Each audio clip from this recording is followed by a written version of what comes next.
नमस्कार, मैं हूँ आपके साथ कंचन मिश्रा। अपडेट मीडिया 24x7 में आप सभी का स्वागत है। अपडेट मीडिया 24x7 के समस्त परिवार की ओर से आप सभी को गणतंत्र दिवस की बहुत बहुत शुभकामनाएं। यह दिन हमारे देश की स्वतंत्रता, समानता और भाईचारे का प्रतीक है। 26 जनवरी 1950 को हमारा संविधान लागू हुआ था, जिसने हमें लोकतंत्र में अपने अधिकारों और कर्तव्यों का बोध कराया। हमें गर्व है कि हमारे संविधान ने हर नागरिक को समानता, स्वतंत्रता और न्याय का अधिकार दिया है। यह दिन भारत के संविधान लागू होने की याद में मनाया जाता है। भारत का संविधान 26 जनवरी 1950 को लागू हुआ था। इस दिन दिल्ली के राजपथ पर परेड और झांकियां निकाली जाती हैं। भारत के राष्ट्रपति तिरंगा फहराते हैं और 21 तोपों की सलामी दी जाती है।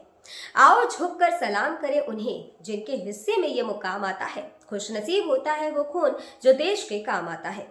ना पूछो जमाने से कि क्या हमारी कहानी है, हमारी पहचान तो बस इतनी है कि हम सब हिंदुस्तानी हैं। ना जियो धर्म के नाम पर, ना मरो धर्म के नाम पर, इंसानियत ही है धर्म वतन का, बस जियो वतन के नाम पर। एक बार फिर से आप सभी को अपडेट मीडिया 24x7 के समस्त परिवार की ओर से गणतंत्र दिवस की बहुत। भारत का गणतंत्र दिवस 26 जनवरी को क्यों मनाया जाता है?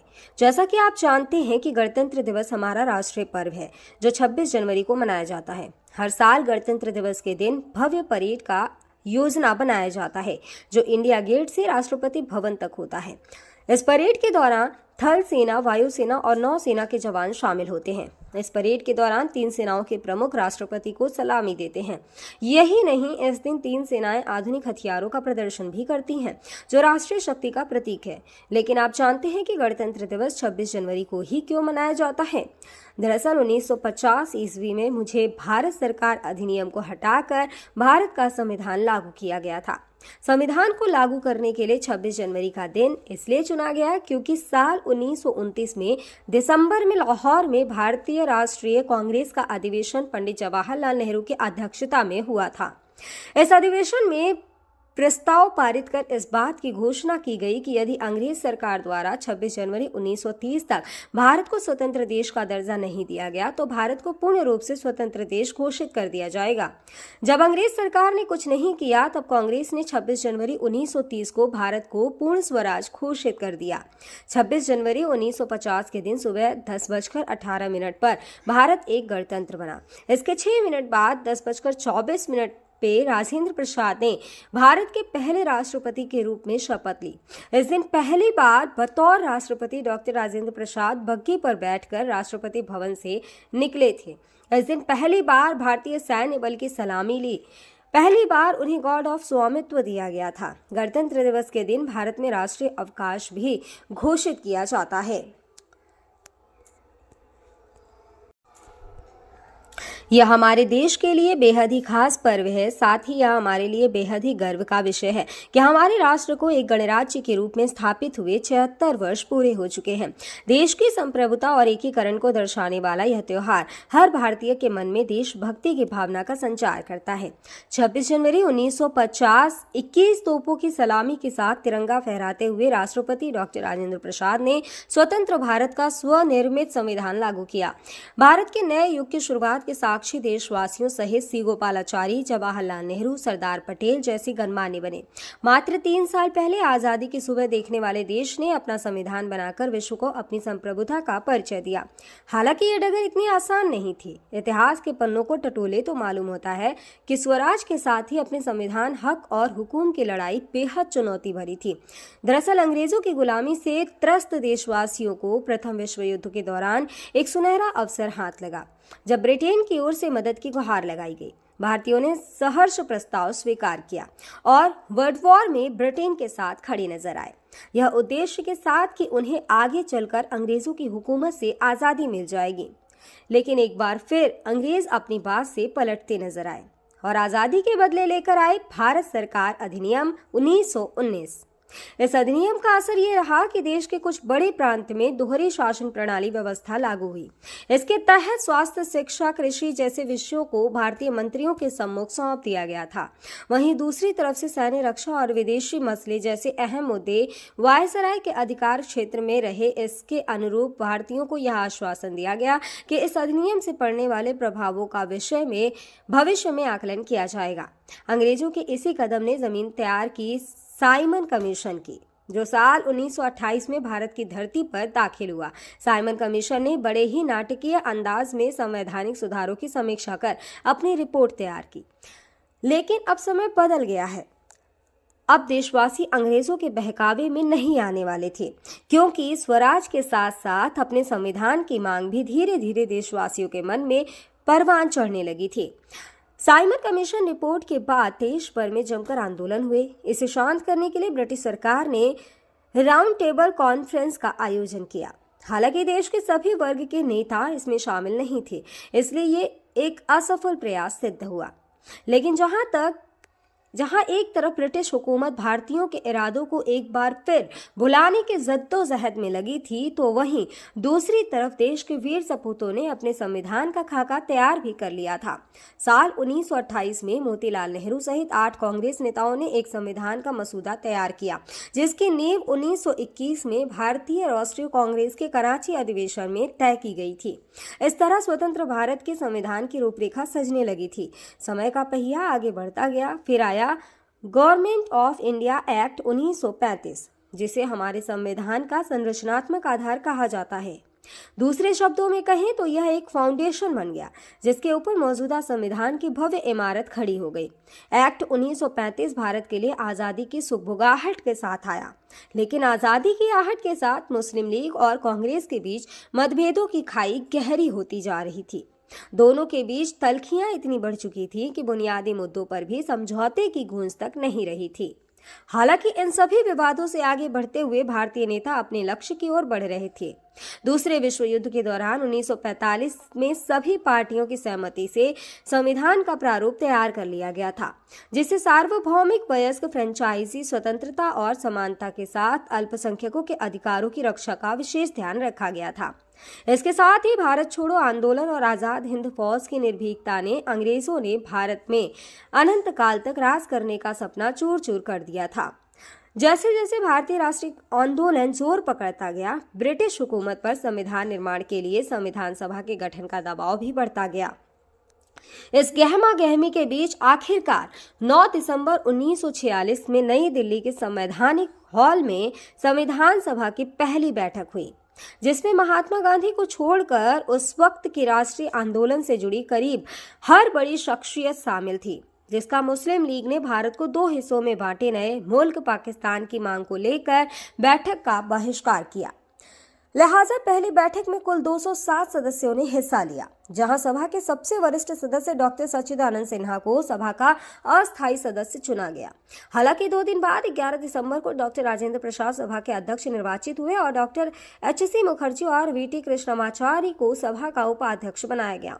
इसी कड़ी में आया सुनहरा दिन 15 अगस्त 1947 का, जब गुलामी की बेड़ियों को तोड़ भारत ने आज़ादी की नई सुबह देखी। देशवासियों में जोश भरते हुए आज़ाद भारत के प्रथम प्रधानमंत्री जवाहरलाल नेहरू ने बुलंद आवाज में देश को संबोधित किया।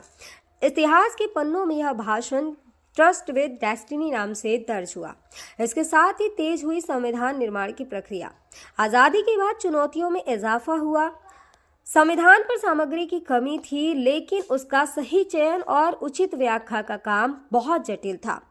बी.एन. राव द्वारा तैयार किए गए संविधान के प्रारूप पर विचार विमर्श करने के लिए संविधान सभा 29 अगस्त 1947 को एक संकल्प पारित करके प्रारूप समिति का गठन किया। इसके अध्यक्ष के रूप में डॉक्टर भीमराव अंबेडकर को चुना गया। इस समिति में अंबेडकर के अलावा 6 और सदस्य थे। संविधान निर्माण के दौरान कई अहम फैसले लिए गए, जिसके राष्ट्रमंडल के समूह में भारत की सदस्यता, राष्ट्रध्वज का चयन, साथ ही राष्ट्रगान और राष्ट्रनीति का चुनाव शामिल था। यहाँ दिलचस्प बात यह है कि संविधान में सबसे पहले नंबर पर आने वाली उद्देशिका सबसे अंत में पारित हुई। संविधान अगर राजनीतिक असंवैधानिक दस्तावेज है, तो पीएमएल एक ग्रंथ को दार्शनिक नजरिया प्रदान करती है। डॉक्टर भीमराव अंबेडकर की अगुवाई में संविधान निर्माताओं ने 60 देशों के संविधानों का अध्ययन किया। 4 नवंबर 1948 को संविधान का अंतिम प्रारूप पेश किया। संविधान तैयार करने के बाद मुश्किल खड़ी हुई कि इसे सुंदर अक्षरों में पिरोकर कैसे संजोया जाए। इस उधेड़-बुन के बीच प्रेम बिहारी नारायण रायजादा का नाम सामने आया, जो कि अपने दौर के सबसे विख्यात कैलीग्राफर थे। उसके बाद भारत का संविधान प्रेम बिहारी नारायण रायजादा सुलेख फॉन्ट में लिखा गया। उसके प्रत्येक पृष्ठ को नंदलाल बोस के मार्गदर्शन में शांति निकेतन के कलाकारों द्वारा अलंकृत किया गया। इस तरह कुल 2 साल 11 महीने और 18 दिनों में विश्व के सबसे बड़े लोकतंत्र का स्वनिर्मित संविधान बनकर तैयार हुआ। आधिकारिक तौर पर 26 नवंबर 1949 को संविधान को पारित किया गया, जिस पर संविधान समिति के 15 महिलाओं सहित 284 सदस्यों ने हस्ताक्षर किए। वहीं संविधान लागू करने के लिए 26 नवंबर को चुना गया, क्योंकि 26 जनवरी 1930 को भारतीय कांग्रेस के लाहौर अधिवेशन में पूर्ण स्वराज का प्रस्ताव रखा गया था। इतिहास में इसे प्रथम स्वतंत्रता दिवस के रूप में भी जाना जाता है। यही कारण है संविधान लागू करने के लिए भारत के प्रथम स्वतंत्रता दिवस यानी 26 जनवरी को चुना गया। 26 जनवरी 1950 दिल्ली की सर्दी को देशभक्ति मात दे रही थी, जब राजगोपालाचारी ने अपने शब्दों में भारत को संप्रभु लोकतांत्रिक गणतंत्र घोषित किया। इसके बाद डॉक्टर राजेंद्र प्रसाद को भारत के पहले राष्ट्रपति की शपथ दिलाई गई। उसके बाद सार्वजनिक समारोह की शुरुआत हुई, जिसमें राष्ट्रपति डॉक्टर राजेंद्र प्रसाद और मुख्य अतिथि इंडोनेशिया के अध्यक्ष सुकर्नो हुए और मुख्य अतिथि इंडोनेशिया के अध्यक्ष सुकर्नो भी शामिल हुए। इसी तरह दिनांक 26 जनवरी 1950 इतिहास के पन्नों में स्वर्णिम अक्षरों में दर्ज हो गया। ग्राम नौरेजपुर, ब्लॉक कुठौन, जनपद जालौन प्रधान कुंती की ओर से समस्त गांव वासियों, नगर वासियों और देशवासियों को गणतंत्र दिवस की बहुत बहुत शुभकामनाएं और साथ ही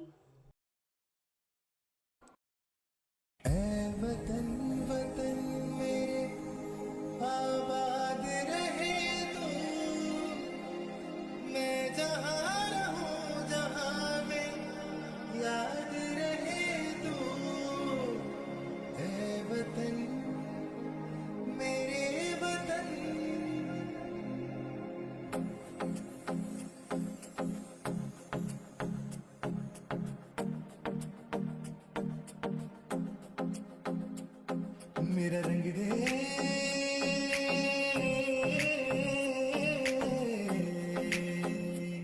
मेरा रंग दे बसंती चोला, माए रंग दे, मेरा रंग दे बसंती चोला, माए रंग दे, मेरा रंग दे बसंती चोला, रंग दे।